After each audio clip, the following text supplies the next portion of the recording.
한 달 동안 잘들 지내셨습니까? 네. 6월 달이 우리에게는 많은 의미를 담고 있는 달이기도 합니다.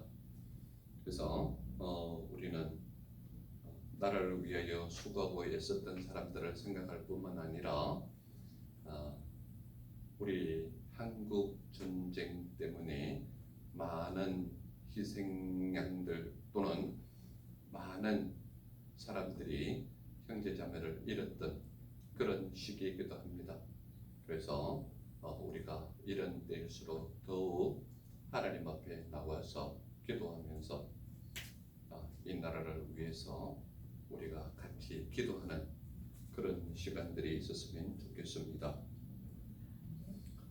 오늘 말씀도 바로 나라를 회복해서 솔로몬의 아들 르호보암에게 돌리려고 하였다라는 것이 주제입니다. 우리 21절 말씀 한번 같이 읽어볼까요? 21절 시작. 르호보암이 예루살렘에 이르러 유다 온 족속과 베냐민 지파를 모으니 택한 용사가 18만 명이라. 이스라엘 족속과 싸워 나라를 회복하여 솔로몬의 아들 르호보암에게 돌리려 하더니. 그러니까 오늘 주제적인 것이 뭔가 하면 나라를 회복하여 솔로몬의 아들 르호보암에게 돌리려 하였다. 이것이 주제입니다. 그래서 오늘 제목이 뭐라고요? 제목이 바로 나라를 회복. 이것이 오늘 제목인 것입니다. 우리나라는 과거로부터 외적으로부터 많은 침략을 당했던 그런 나라입니다. 그렇기 때문에 이 나라, 이 민족 또는 우리 선조들은 나라를 회복할 때마다 만반의 준비를 하는 그들의 모습을 볼 수가 있습니다. 그래서 수많은 사람들이 나라를 잃었을 때 나라를 회복하고자 자신의 목숨도 아깝지 않다 할 정도로 과감히 목숨을 바쳤고, 땅이 많거나 돈이 많은 사람은 기꺼이 자기의 전 재산을 팔아서 독립자금으로 되었던 우리 선조들의 모습을 우리는 볼 수 있는 것입니다. 그에 반해서 나라를 외국에다 팔아먹는 매국노 같은 사람도 있었고, 또 그들을 통하여 더욱 한 나라 한 민족으로서 나라의 독립을 위해 수고했던 그들의 기도의 모습 또한 애쓰는 그들의 모습을 우리는 역사를 통하여 너무나도 잘 알고 있는 것입니다. 그래서 사람들은 나라를 회복할 때 만반의 준비를 하는 그들의 모습을 우리는 확인할 수 있다 이 말입니다. 기본적으로 우리가 나라라고 하면 나라가 형성되는 세 가지 조건이 필요합니다. 그게 뭔가 하면 나라로서 꼭 필요한 세 가지 조건이 뭔가 하면 첫 번째는 국민이 있어야 됩니다. 국민이 있어야 되고, 국민이 있으려면 반드시 그 국민이 가지고 있는 주권이 있어야 됩니다. 주권. 그렇기 때문에 나라가 이루어지려면 반드시 세 가지가 충족해야 되는데 그 중에 하나가 국민이고 두 번째가 주권입니다. 그러면 국민과 주권만 있으면 나라가 형성됩니까? 바로 영토가 있어야 됩니다. 그래서 나라가 형성되려면 기본적으로 세 개가 충족되어야 됩니다. 국민, 주권, 영토가 있어야 나라가 주어지는 조건이 되는 것입니다. 또한 나라를 잃었을 때 이 나라를 회복하기 위해서는 맡은 역할에 충실을 해야 되는 그들의 모습을 볼 수가 있습니다. 정치가는 국민들을 위한 정치의 철학이 있어야 되고, 사업가는 돈을 벌 때 나라를 위한 사업가는 어떠한 역할을 해야 되는지 그 역할에 대한 충실함이 있어야 하는 것입니다. 또한 교육자는 이 나라의 근간을 세워가는, 그래서 교육은 백년지 대계라고 얘기를 하지 않습니까? 그래서 한 나라가 바르게 세워지기 위해서는 교육자들의 안목이 뛰어나야 되는데, 이 나라의 교육을 짊어지고 가는 초등학교부터 고등학교의 모든 교사들이 정교조라는 타이틀 아래 많은 사람들이 이 나라를 저 북한의 사상적인 교육과 너무나도 닮아 있는 그들의 모습을 볼 때에 이 나라가 정말 미래가 어떻게 될 것인가에 대한 안타까움을 금하지 못하는 모습이 오늘날 우리 교육의 현실인 것입니다. 학생들은 교사가 가르치면 그것이 당연한 것인 줄 알고 있지만, 올바른 역사를 보지 못하는 학생들, 익숙하지 못했던 그들의 역사의 눈을 교사가 오히려 학생들의 눈을 가리고 있는 그들의 모습을 오늘날 우리가 학교 현장에서 볼 수 있다 이 말입니다. 이러한 현실을 보는 우리는 이 나라의 정치가들이라도 바르게 되었으면 좋겠는데, 정치가들도 한결같이 저 붉은 사상에 물든 사람들이 너무 많아서 이 나라가 자칫 잘못하다가는 사회국가 내지는 공산국가로 나아가지 않을까 심히 염려되는 그런 시기가 바로 오늘 우리가 살고 있는 이 시대인 것입니다.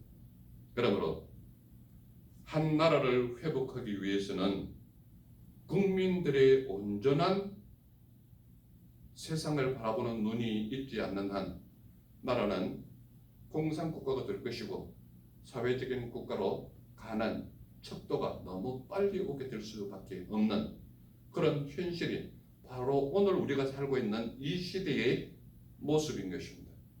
그러므로 나라를 회복한다는 것은 많은 국민들이 정확하게 사회를 볼 수 있는 눈이 있어야 하고, 무엇이 올바른지를 볼 수 있는 안목이 생기지 않는 한은 정치가들의 사상적인 유토피아적 이상향을 꿈꾸는 그들의 모습에 놀아날 수밖에 없는 것이 연약한 국민들의 모습인 것입니다.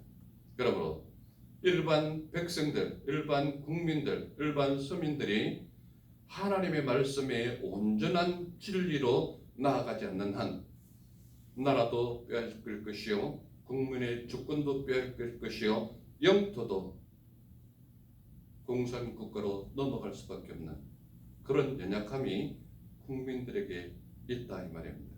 그러므로 온전하게 세상을 바라보는 눈이 없고 정치적으로 국민을 위한 철학이 없는 한은 이 나라의 민족은 넘어질 수밖에 없는 연약함이 우리 앞에 놓여져 있다 이 말입니다. 그러므로 나라를 회복하는 것은 한 개인의 이상향을 추구하는 것이 아니라 온전히 국민을 위한, 국민에 의한, 국민에 위한 그러한 나라가, 온전한 나라가 이루어져야 하는 것입니다. 그러므로 오직 이 나라 이 백성들이 진리 대신 예수 그리스도를 향하여 나아가지 아니하면 한 사람의 유토피아적 이상향을 꿈꾸는 그들에게 넘어갈 수밖에 없는 연약함이 우리에게 있다 이 말입니다. 그러므로 나라를 회복할 때는 반드시 자기가 맡은 역할이 무엇인지, 또한 우리가 나아가야 하는 올바른 길이 무엇인지 분명히 볼 수 있는 안목이 우리 모두에게 있어야 한다 이 말입니다. 만약에 나라가 전쟁에 임했을 때는 군인은 군인다운 모습이 나타나야 되고, 경찰은 경찰다운 모습이 나타나야 하고, 학생들은 학생들의 온전한 모습이 나타나야 하는 것입니다. 우리가 모두가 알다시피 우리나라가 한국전쟁이 일어났을 때 남한에 있는 군인들이 부족하여서 중고등학교 학생들이 오히려 군에 입대하는, 우리가 학도병이라고 얘기하지 않습니까? 학도병들이 바로 그들인 것입니다. 그러므로 그들이 군대에 입대할 때 군인들의 모자를 쓰고 입대한 것이 아니라 학생들의 학교 다닐 때 썼던 그들의 모자를 쓰고 군대에 갔던, 그래서 그들이 학생 신분으로 전쟁에서 죽었던 그들의 모습을 우리는 기억하고 있지 않습니까? 제가 부산에 다니면서 가까운 학교 동네 고등학교라는 곳이 있는데 거기에 있는 고등학생들은 나라가 위급할 때에 나라를 구해야 된다라는 입장에 있어서 그대로 학교에 다닐 때 썼던 그 학생 모자를 쓰고 교복을 입고 군 부대에 가까운 부대에 가서 겨우 일주일 동안 총을 쏘는 훈련을 받고 전방 부대에 배치된 것이 바로 동네 고등학교 학생들이었습니다. 그래서 그들은 헌병8기라는 이름으로 들어갔는데 우리나라의 역사상으로 헌병의 그 기수가 쭉 나열되어 있는데 헌병8기, 그래서 짧게 얘기해서 헌8이라고 합니다. 헌8. 그 헌병8기는 바로 동네 고등학교, 동네 중학교 학생들이 바로 학도병으로 끌려갔던 기수가 헌병8기인 것입니다. 그래서 아직도 살아계셔서 계시는 분들도 계시지만 거의 대부분이 돌아가신 분들이에요. 그러나 그들은 헌병8기라는 이름 속에서 얼마나 굳건하게 이 나라를 위해서 애썼던 사람인지 모릅니다. 그러므로 우리는 나라를 회복할 때는 만반의 준비를 하는 우리 각자의 모습과 각자의 맡은 현실 속에서 그들의 역할을 감당했던 모습들이 나라를 회복하는 그들의 모습이었던 것입니다. 오늘 말씀 속에도 이스라엘 족속과 싸워 나라를 회복하여 르호보암에게 돌리려 하였다라는 것이 21절에 나옵니다. 이 말씀 속에서 오늘 우리가 읽은 전체적인 본문 속에는 아주 정확하게 드러나는 세 가지 관점의 모습이 나타나는데 이스라엘 족속과 싸워 나라를 회복하여 르호보암에게 돌리려 하였다. 이 말이 무슨 말인가 우리가 한번 살펴보려고 하는 것입니다. 첫 번째로 나타나는 관점이 뭔가 하면 르호보암이 유다 온 족속과 베냐민 지파를 모았다라고 말하고 있습니다. 왜 모았을까요? 이스라엘이라고 지금 표현하는 것은 솔로몬의 잘못으로 인하여서 이스라엘 백성들이 남북으로 갈라져 있던 것입니다. 그 남북으로 갈라졌는데 북쪽은 이스라엘이라고 표현하거나 또는 북이스라엘이라고 표현하고 남쪽은 유다라고 표현하거나 또는 남유다 땅 이렇게 표현하는 것입니다. 결과적으로 이스라엘 백성들이 둘로 나눠지게 된 것은 솔로몬 후기 때 솔로몬이 맞이하였던 자기 아내들 숫자가 3천여 명이 넘는데 그 숫자 속에 그들이 데리고 온 그 아내들이 첩들이 그들이 데리고 온 이방 우상들이 있었단 말입니다. 그런데 그 우상을 과감하게 척결하지 못하고 그들이 솔로몬과 원활한 관계를 맺기 위해서 그들의 딸들을 솔로몬에게 맡겼기 때문에 솔로몬은 그들을 받아들이면서 그들이 섬기는 우상까지도 같이 들어오게 된 것입니다. 그래서 솔로몬은 그들을 과감히 배척하지 못하고 수용하는 쪽에 있다 보니까 북쪽에 있는 그 북이스라엘은 많은 사람들이 우상에 가까워지고 우상과 친숙해지는 과정이 있다 보니까 북이스라엘은 하나님이 멸망시키면서 그 백성들을 저 바벨론 쪽으로 다 옮겨가는 하나님의 역사심을 보게 됐다 이 말입니다. 그런 가운데 남쪽의 왕이 누구였는가 하면 솔로몬의 아들 르호보암이었는데 르호보암이 바로 유다 왕이었다 이 말입니다. 솔로몬의 아들 르호보암이 유다 왕이었는데 그 유다 왕이 바로 르호보암이었다 이 말입니다. 그런데 이 르호보암도 세겜에서 급하게 쫓겨오는 과정에서 예루살렘에 도착하자마자 유다 온 족속과 베냐민 지파를 모은 것입니다. 그 모은 숫자가 택한 용사가 18만 명이라고 얘기하는 겁니다. 그 앞서서 다윗이 전 이스라엘 백성들을 민수기에서 숫자들을 셌을 때에 50만 명이 나왔거든요. 그러나 여기서 택한 용사가 18만 명이었다. 이 말은 군대에 적합한 용사를 골랐기 때문에 18만 명을 군사로 택했던 르호보암의 모습을 볼 수가 있다 이 말입니다. 그러니까 르호보암은 결과적으로 누구와 전쟁에서 회복하려고 했는가 하면 북이스라엘과 전쟁에서 회복하려고 했다 이 말이에요. 그래서 유다 온 족속과 베냐민 지파를 모아서 누구와 전쟁하려고 했는가 하면 북이스라엘과 전쟁을 하려고 했다 이 말이에요. 그래서 나라를 회복해서 솔로몬의 아들인 르호보암에게 이 나라를 돌리려고 했다. 즉 말하자면 전체 남북을 통일시켜서 르호보암에게 돌려주려고 했다. 이스라엘 땅은 이것을 나라 회복하려고 하는 르호보암의 목적이었다 이 말입니다.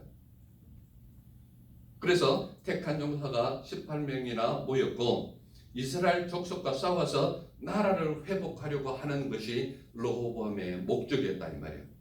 그러니까 순수하게 나라를 회복하려고 하는 그 모습이 이스라엘에 있는 북이스라엘, 즉 말하자면 엄격하게 따지면 르호보암과 형제 자매에 있는 이스라엘 백성이었다 이 말이에요.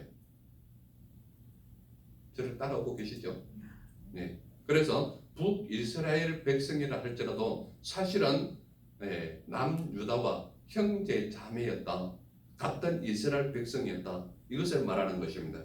그런데 전쟁을 하려고 택한 용사가 18만 명이다라는 것은 50만 명 중에 가장 전쟁할 수 있는 용맹한 군사를 18만 명 모집을 했다. 이 말입니다.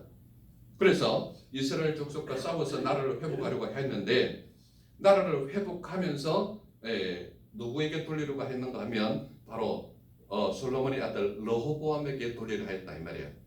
르호보암이 유다의 왕일 때에 북이스라엘 왕은 누구였는가 하면 여로보암입니다. 그러니까 앞에 글자가 달라요. 르호보암은 남유다의 왕이고 여로보암은 북이스라엘의 왕인가요? 이해가 되십니까? 그래서 북이스라엘과 남유다가 전쟁을 해서 완전히 회복해가지고 솔로몬의 아들 르호보암에게 이 나라를 돌려주려고 하는 그런 전쟁을 하려고 했다. 이 모습을 먼저 드러내고 있는 것입니다. 그렇다면 두 번째 관점은 어떻게 드러납니까? 하나님의 말씀이 스마야에게 임하였다라는 말을 하고 있는 것입니다. 자, 22절 한번 같이 볼까요? 22절, 23절 같이 읽겠습니다. 시작. 하나님의 말씀이 하나님의 사람 스마야에게 임하여 이르시되 솔로몬의 아들 유다왕 르호보암과 유다와 베냐민 온 족속과 또 그 남은 백성에게 말하여 이르기를. 우리가 잘 보세요.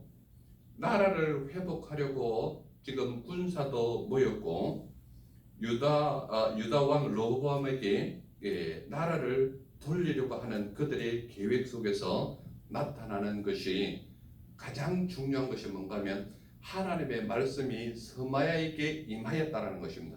그 말은 무슨 말인가 하면 하나님을 믿는 믿음의 사람이 나라를 회복할 때에 또는 전쟁을 할 때에 반드시 이 전쟁 또는 이 회복이 하나님께 속한 것인지 아니면 세상에 속한 것인지의 구별점은 하나님의 사람에게 하나님의 말씀이 임해야 되는 사실이 있습니다. 그것은 무엇인가 하면 우리가 살아가는 모든 세상의 일정과 모든 계획과 삶에 나타나는 모든 것에는 하나님 말씀에 비추어 나의 행동이 나아가야지 하나님의 말씀이 임하지 않은 상태에서 내 계획과 내 지식과 내 지혜를 자랑하는 모습으로 어떤 행동을 했을 때는 그에 따르는 어떤 결과물이 반드시 나타나게 되어 있는 겁니다. 그렇기 때문에 하나님의 백성, 하나님의 사람, 하나님의 택한 백성들은 무엇을 근거로 내 생활의 모습이 나타나야 되는가 하면 하나님의 말씀이 나의 삶의 근거가 되어야 되는 거예요. 그래서 내가 살아가는 모든 생활 반경에서 나타나는 실전의 모습과 삶으로 나타나는 모습과 내가 행하는 말과 내 행실에 나타나는 모든 삶의 모습은 하나님의 말씀이 나의 삶의 모습으로 드러나야 하는 것입니다. 그러므로 르호보암이 이스라엘 족속과 싸워서 나라를 회복하려고 하는 거창한 아이템 또는 거창한 아이디어 또는 위대한 모습이 나라를 회복하는 그 모습으로 나타났다면 이 모습 속에서 나타나는 가장 중요한 것은 하나님의 사람에게 하나님의 말씀이 임하지 않고는 움직일 수 없는 것이 되어야 하는 것입니다. 그런데 첫 번째로 나타나는 것이 르호보암이 유다 온 족속과 베냐민 지파를 모았다라는 관점이 첫 번째 나타나는 관점이라면 이것을 위한 반드시 나타나야 하는 것이 하나님의 말씀이 우리에게 무엇을 말하고자 하는 것인가를 기다려야 하는 것입니다. 그런데 이때에 하나님의 말씀이 스마야에게 임하였다라고 말하고 있는 것입니다. 그것이 바로 22절과 23절에 나타나는 거예요. 어떻게 나타납니까? 스마야라는 사람은 르호보암 시대에 하나님의 말씀을 전하는 선지자로 생활했던 사람이 바로 스마야였거든요. 그 스마야라는 것은 성경 원어로 보면 하나님의 말씀을 듣다라는 의미인 것입니다. 그 스마야라는 이름의 의미가. 그러므로 스마야는 하나님의 말씀이 임하지 않으면 그 어떤 것도 행하지 않았던 사람이 바로 스마야였던 것입니다. 그러므로 이 스마야는 어떤 사람이었는가 하면 하나님께 들은 말씀을 과감하게 모든 백성에게 말하는 그러한 사람이 스마야 선지자였다 이 말입니다. 오늘날 수많은 주의 종들이 하나님의 말씀을 듣지 아니하고 자기 나름대로의 목회 현상에서 거기에 맞는 말씀을 전하긴 하지만 하나님께서 내게 들려주지 아니한 말씀을 전하였다고는 큰일 나는 것입니다. 그렇기 때문에 오늘을 살아가는 수많은 하나님의 종들, 하나님의 말씀을 들은 사람들, 하나님의 이름을 믿는 사람들, 하나님을 택한 선한 백성들은 무엇이 자기의 생활의 근거가 되어야 되는가 하면 하나님의 말씀이 자기의 생활의 근거가 되어야 되는 거예요. 내 지식과 내 경험과 내 삶의 지혜만 믿고 나아갔다는 것은 결과적으로 자기 스스로 자기 무덤을 파는 결과를 낳을 수밖에 없는 것이 인간의 모습인 것입니다. 그러므로 적어도 예수 그리스도를 믿는 믿음의 사람이라면 자기의 행동으로 나타나는 모든 것이나 자기 말에 대한 모든 것이나 자기의 삶으로 드러나는 모든 것은 하나님의 말씀이 근거가 되어서 자기 생활의 모습으로 나타나야 하는 것입니다. 그러므로 오직 예수 그리스도를 믿는 믿음의 사람은 말씀이 나의 삶의 모든 것을 지배해야 하는 것입니다. 그래야 하나님께서는 온전한 길로 갈 수 있는 방법을 제시하는 것이고 온전한 길이 무엇인지를 알려주시고 또한 내가 잘못된 길로 갈 때에 하나님은 나를 바른 길로 인도하시는 하나님이 내가 믿는 하나님인 것입니다. 그러므로 저와 우리 모두는 하나님의 말씀이 우리에게 임하지 않는 한은 내 마음대로 생활해서는 안 되고 또 그렇게 해서도 안 되는 것입니다. 그러므로 예수 그리스도를 믿는 믿음의 사람은 나의 행실의 모든 근거가 말씀이 되어야 하는 것이 오늘 우리에게 가르쳐주는 이 말씀이다 이 말입니다. 그러므로 르호보암이 유다 족속과 베냐민 지파를 모은 그 속에서 반드시 나타나는 두 번째 관점이 하나님의 말씀이 스마야에게 임했는데 이 스마야가 모든 백성에게 말하였는데 누구에게 말하였다고 말하고 있는가 하면 솔로몬의 아들 유다 왕 르호보암과 그리고 유다와 베냐민 온 족속과 그리고 거기에 있는 모든 백성에게 말했다 이 말입니다. 하나님의 말씀은 듣지 않고 말하는 사람은 말에 힘이 없고 말에 떨림이 있고 두려움이 있는 것입니다. 그러나 하나님으로부터 들은 말씀을 전할 때는 강하고 담대한 믿음으로 내 목에 칼이 들어와도 그 칼이 두렵지 않고 말씀을 전할 수 있는 자가 바로 하나님의 말씀을 받은 자인 것입니다. 그러므로 이 하나님의 사람이 하나님의 음성을 듣고 하나님의 말씀을 전할 때는 나는 하나님으로부터 부름을 받은 대사의 역할을 해야 되기 때문에 왕 대신 예수 그리스도의 명을 받아서 하나님의 말씀을 전할 때는 강하고 담대하게 그리고 분명하게 하나님의 말씀하신 그대로를 전할 수 있는 것이 하나님의 말씀을 받은 자의 모습이어야 한다는 것입니다. 오늘 하나님의 말씀이 스마에게 임하였다라고 말하면서 나라를 회복하려고 수많은 사람들이 모여져 있는 가운데 그 앞에서 하나님의 말씀을 전하는데 하나님께서 들려주신 음성 그대로 그들에게 전하는 것이 하나님의 사람의 역할인 것입니다. 전쟁을 앞둔 수많은 군사들 18만 명이 모였다고 하지만 그 앞에 서 있는 하나님의 사람은 두려움과 떨림이 아니라 하나님이 말씀하셨기 때문에 분명한 말씀을 전해야 되는 거예요. 전쟁을 치르는 군수 앞에서 하나님의 사람이 들들 떨고 두려워한다라는 것은 전쟁 나가는 사람에게 오히려 힘 빠지게 하는 역할인 것입니다. 그러나 세상의 모든 전쟁과 나라를 회복하기 위한 그 속에서 하나님의 말씀이 무엇이라고 우리에게 말하고 있는가에 대한 것은 하나님이 말씀을 전해준 사람과 하나님의 말씀을 들은 사람 외에는 아무도 알 수가 없는 거예요.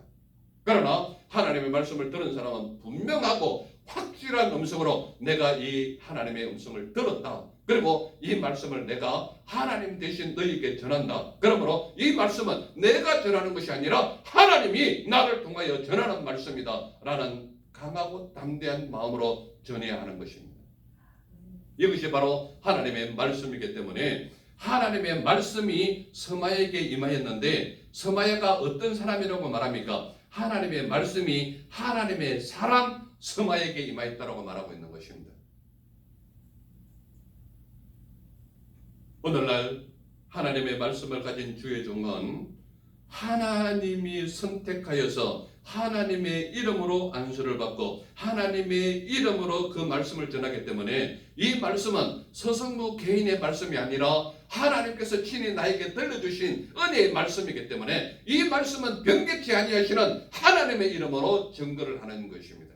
그러므로 이 말씀을 따라서 우리가 우리의 삶의 모습으로 나타날 때에 하나님은 나뿐만 아니라 전하는 사람뿐만 아니라 듣는 모든 사람의 생활과 삶을 책임져 주시는 분이 우리가 믿는 하나님이시다. 그러므로 내가 생활하는 모든 곳에 내가 근무하는 그곳에 공부하는 학생이면 공부하는 그곳에 하나님이 나와 함께 하신다. 왜냐? 하나님의 말씀을 들은 나는 하나님의 말씀을 믿고 나아가는 사람이기 때문에 하나님께서 그의 모든 생활을 책임져 주신다. 이 말씀을 하고 있는 것입니다. 그렇다면 하나님의 말씀이 하나님의 사람 스마에게 임하였는데 무엇을 말씀하고 있느냐? 세 번째 관점입니다. 여호와의 말씀이 너희는 싸우지 말고 집으로 돌아가라 말씀하시는 것입니다. 몇 절에 있습니까? 24절에 있습니다. 우리 같이 한 목소리를 한번 읽어볼까요? 시작. 여호와의 말씀이 너희는 올라가지 말라. 너희 형제 이스라엘 자손과 싸우지 말고 각기 집으로 돌아가라. 이 일이 나로 말미암아 난 것이라 하셨다 하라 하신지라. 그들이 여호와의 말씀을 듣고 그 말씀을 따라 돌아갔더라. 저에게 주목해 보시겠습니까? 나라를 회복하기 위해서 르호보암이 이스라엘과 전쟁을 치르려고 18만 명이나 되는 거대한 군사를 모아놓고 있습니다. 하나님의 말씀이 하나님의 사람 스마에게 임했습니다. 뭐라고 말합니까? 하나님께서 너희는 싸우지 말고 각기 집으로 돌아가라.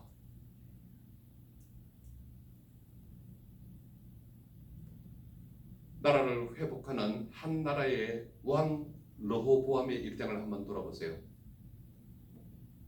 거대한 나라를 회복하는 전쟁을 앞두고 있는 왕으로서는 마음속에 가진 그 열정과 마음속에 가지고 있는 거대한 나라의 회복에 대한 그 큰 희망을 품고 지금 전쟁을 치르려고 나라를 회복하려고 하는 그의 모습이 있었던 것입니다. 그런데 하나님의 말씀이 하나님의 사람 스마에게 임하였는데 뭐라고 말합니까? 너희는 싸우지 말고 각기 집으로 돌아가라. 이 말씀을 들은 르호보암의 입장과 전쟁을 치르기 위해서 18만 명이라는 군사가 한 곳에 모여 있는데 그곳에서 싸우지 말고 돌아가라 했을 때 그들의 모습은 과연 어땠을까요? 말할 수 없는 힘 빠짐이 거기에 있지 않겠습니까? 인간적으로. 그리고 르호보암 유다 왕의 모습으로 볼 때는 거대한 나라를 회복하느냐 못하느냐의 그 어떤 결정적인 순간에 놓여져 있는 왕의 모습일 때 얼마나 참담했겠냐 말이에요. 르호보암은 개인적으로 봤을 때. 그러함에도 불구하고 하나님의 말씀이 하나님의 사람 스마에게 임했을 때 너희는 싸우지 말고 각기 집으로 돌아가라 했을 때 무시하고 싸워야 되겠습니까? 돌아가야 되겠습니까? 이것은 정말 전쟁을 치르기 위해서 군사들도 다 모아서 지금 도열해 가지고 있고 지금 줄 서서 있지 않습니까? 그리고 하나님께서 가라 할 줄 알았는데 너희는 싸우지 말고 각기 집으로 돌아가라 했을 때 왕의 참담함과 서 있는 군사들의 힘 빠짐과 나라를 회복하는 것이 잘못된 것입니까? 라고 젊은이들이 한번 와 해버리면 하나님의 말씀은 순식간에 무너지는 그런 모습이 그 앞에 놓여져 있는 거예요. 그러함에도 불구하고 여호와의 말씀이 너희는 싸우지 말고 집으로 돌아가라. 24절에 제일 먼저 뭐라고 얘기합니까? 너희는 올라가지 마라. 무엇을 얘기합니까? 너희는 그들을 침범하거나 뺏거나 목숨을 뺏는 그런 짓에 동참하지 마라. 이 말을 하고 있는 겁니다. 이것이 바로 너희는 올라가지 마라. 24절에 말하고 있잖아요. 그리고 뭐라고 얘기합니까? 너희 형제 이스라엘 자손과 싸우지 말고 집으로 돌아가라 이야기합니다. 즉 말하자면 저 북에 있는 북이스라엘이 아무리 우상 숭배를 하고 하나님께 대적하는 모습이 나타나고 잘못된 모습을 보인다 할지라도 그이들은 너희 형제라고 말하고 있는 거예요. 이해가 되십니까 지금?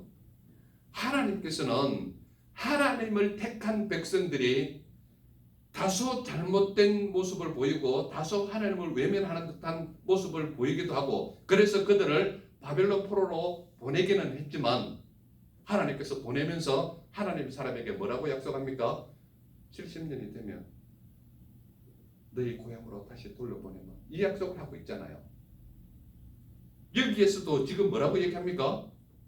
너희 형제 이스라엘 자손과 싸우지 말고 집으로 돌아가라고 말하고 있는 거예요. 그러니까 저 북에 있는 지금 이스라엘, 저 북쪽 이스라엘 백성들을 뭐라고 얘기합니까? 너희 형제라고 말하고 있는 거예요. 우리나라에 비춰보면 어떻습니까? 저 북쪽에 있는 저 붉은 무리들도 우리의 형제라고 말하고 있는 거예요. 어떻게 보면 하나님께서는 이 말씀을 주시면서 우리에게 이렇게 말하고 있지는 않을까요? 북한과 싸우지 마라.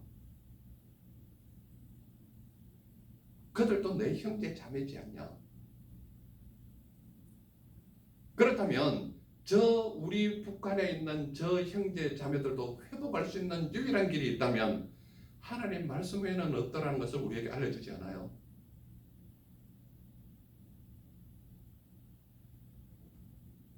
우리는 너희 형제 이스라엘 자손과 싸우지 말고 집으로 돌아가라. 이 말은 저 북한이 무너질 수밖에 없는 여러 가지 모습이 나타나지만 믿음을 가진 사람은 말씀 안에서 하나가 되지 아니하면 온전한 나라 회복은 힘들거든요. 그렇지 않습니까?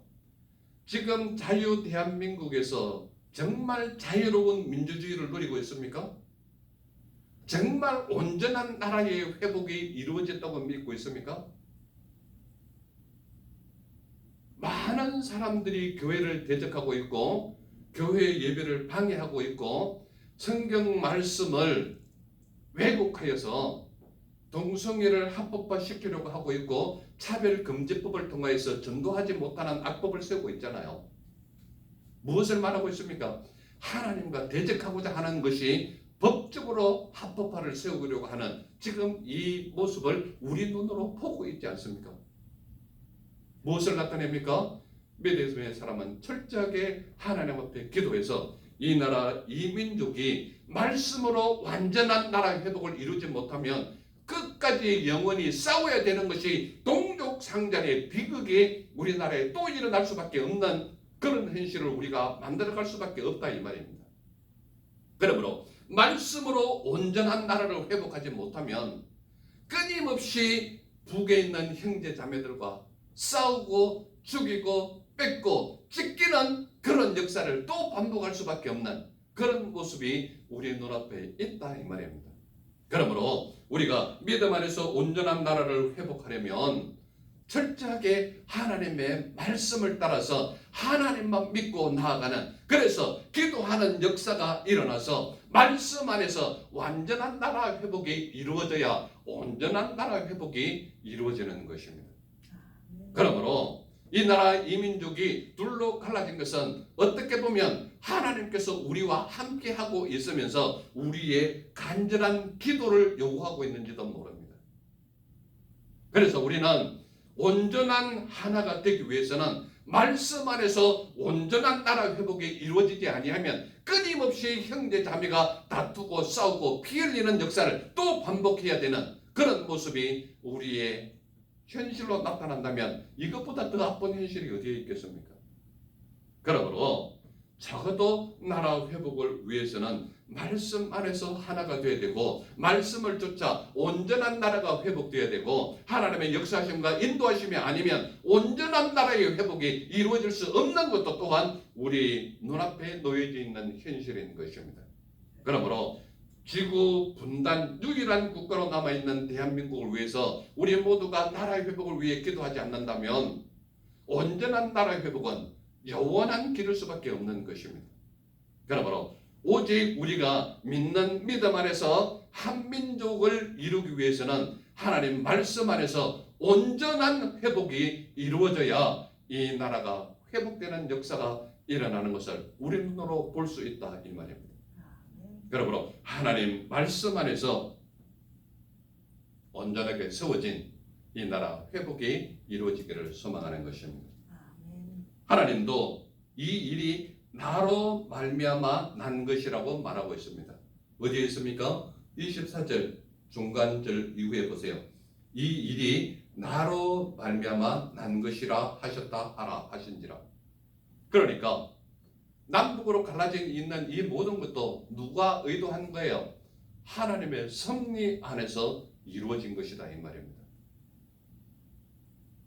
그러면서 그들이 여호와의 말씀을 듣고 그 말씀을 따라 돌아갔다라고 말하고 있는 거예요. 우리가 온전한 나라 회복을 위해서는 철저하게 하나님이 말씀하시면 그 말씀대로 살아가고 그 말씀이 나의 실천의 모습으로 나타날 때에 하나님께서 온전한 나라로 회복시켜 주신다 이 말입니다. 여러분 우리는 오직 말씀에 입각한 온전한 나라 회복이 이루어져야 온전한 나라가 회복되는 것이지 끊임없이 형제 자매의 그 뺏고 뺏기는 그런 모습의 전쟁을 통해서 하나가 되었다 그러면 누군가는 또 뺏고 뺏기는 반복의 역사가 일어날 수밖에 없다 이 말입니다. 그러므로 우리는 오직 하나님 말씀에 입각하여 그 부분을 의지하는 온전한 나라 회복이 우리가 이루어 놓아야 할 나라 회복인 것입니다. 그렇다면 오늘 살아가는 수많은 사람들은 왜 온전한 나라를 회복하지 못할까요? 그들은 나라의 주권이 하나님께 있다는 것을 알지 못하기 때문에 온전한 나라 회복을 이루지 못하는 것입니다. 또한 나라의 주권을 사유화하려 하기 때문에 온전한 나라 회복을 이루지 못하는 것입니다.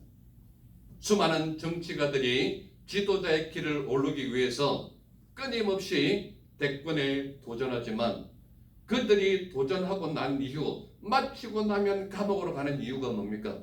끊임없이 그들의 내면 속에 사람들의 눈에 보이지 아니하는 수많은 다른 악한 행실을 나타내고 있잖아요. 이것은 결과적으로 무엇을 말합니까? 최고의 권세를 통하여 자기의 사유화의 탐욕을 노리는 그들의 모습을 우리는 역사적인 사실을 통하여 보고 있지를 않습니까? 그렇기 때문에 나라의 주권을 사유화하려 하는 그들의 모습이 나타나는 온전한 나라 회복은 이룰 수가 없다 이 말입니다. 또한 그들은 탐욕의 권세로 나라의 주권을 쟁취하려 하는 그들의 모습이 있기 때문에 온전한 나라의 회복을 이루지 못하는 그런 모습을 우리의 눈으로 볼 수 있다 이 말입니다. 그렇다면 우리가 믿는 예수님은 어떠한 예수님이시냐? 예수님은 나라를 회복하시는 하나님이 우리가 믿는 예수님이시다. 예수님은 종말의 때가 되면 나라를 회복하시려고 이 땅에 오시는 하나님이 우리가 믿는 예수님이시다. 그렇기 때문에 그 예수님이 오시면 온전한 나라가 회복되는 역사가 그때 일어나는 것이다. 그러므로 종말의 때가 되면 나라를 회복하시려고 오시는 하나님이 우리가 믿는 예수님이시다. 그리고 재림의 때가 되면 온전한 나라를 회복하시려고 오시는 예수님이 온 나라를 하나님의 나라로 온전히 세우시는 그분의 은혜가 있게 된다 이 말입니다. 그러므로 예수님께서 재림의 때가 되면 하나님의 나라가 온전히 회복되는 그 때가 이루어진다 이 말입니다. 그리고 무엇보다도 재림의 때가 되면 모든 전쟁을 멸하시고 화평왕으로 오시는 왕 중의 왕으로 오시는 예수님이 우리가 믿는 예수님이시다 이 말이에요. 그러므로 때가 되면 하나님께서는 온전한 나라를 회복하시려고 오시는데 믿는 믿음의 사람은 가장 큰 잔치의 날이요 믿지 아니하는 사람은 상급의 심판대에 세워지는 날이 바로 그 날이 된다. 그러므로 믿지 아니하는 모든 사람들은 가장 두려운 때가 그때요 믿음의 사람은 가장 큰 기쁨으로 잔치하는 날이 바로 그때이다. 그러므로 예수 그리스도께서 이 땅에 다시 오는 그때가 되면 온전한 나라가 회복되는 때다. 이것을 우리는 분명히 알아야 하는 것입니다. 그렇다면 저와 우리 모두는 믿음의 사람인데 믿음의 사람은 어떤 삶을 살아야 하느냐? 믿음의 사람은 나라를 회복하는 삶이 우리의 삶이 되어야 한다. 어떻게 나라를 회복할 수 있느냐? 하나님의 말씀을 듣는 삶이 우리의 삶이 되어야 된다 이 말이에요. 22절에 분명히 나타나듯이 하나님의 말씀을 듣는 삶이 우리의 삶이 되어야 무엇이 그런 것인지 무엇이 바른 것인지 분별력이 생길 수 있다 이 말입니다. 그러므로 하나님의 말씀을 들으면서 나라를 회복하는 삶이 우리의 삶이 되어야 된다 이 말입니다. 또한 하나님의 섭리대로 따르는 삶이 우리의 삶이 되어야 된다 이 말입니다. 이 땅에 나타나는 모든 일은 누구 때문에 나타난 것이라고요? 나로 말미암아 나타난 것이라고 말하고 있는 거예요.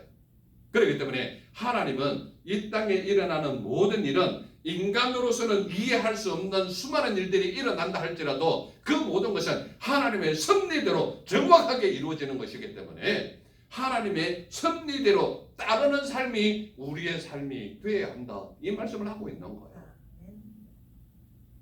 또한 하나님의 말씀을 듣는 대로 실천하는 삶이 우리의 삶이 되어야 된다. 이 말을 하고 있는 것입니다. 어디에 있습니까? 24절 후반절에 보면 그들이 여호와의 말씀을 듣고 그 말씀을 따라 돌아갔다라고 분명히 말하고 있는 것입니다. 그러므로 오늘 저와 우리 모두에게 하나님은 나라의 회복을 위해서 어떠한 말씀을 들려주시는가를 분명히 깨달아서 하나님의 말씀이 들려지는 대로 나의 삶의 모습이 하나님께로 돌아가는 삶이 우리 모두의 삶이 되어야 된다 이 말입니다. 그리할 때에 하나님께서는 온전한 나라를 회복시킬 뿐만 아니라 내 속에 있는 모든 악하고 더러운 것들도 하나님께서 회복하시는 하나님이 우리가 믿는 하나님이시다. 그러므로 우리는 하나님의 말씀대로 우리를 회복할 뿐만 아니라 이 나라를 회복하는 저와 우리 모두의 삶이 되시기를 간절히 소망하는 것입니다. 아멘. 기도하겠습니다. 사랑의 하나님 감사합니다. 오늘도 우리에게 나라를 회복하는 은혜의 삶을 주시니 감사합니다. 하나님의 말씀이 우리에게 말씀하시는 대로 그 뜻을 이루어가는 믿음의 종들로 세우사 하나님께서 나라를 회복하시는 그 말씀대로 살아가는 우리 모두의 삶이 되게 하옵소서. 나를 보내주신 예수님 이름으로 감사하며 기도드려서 나이다. 아멘.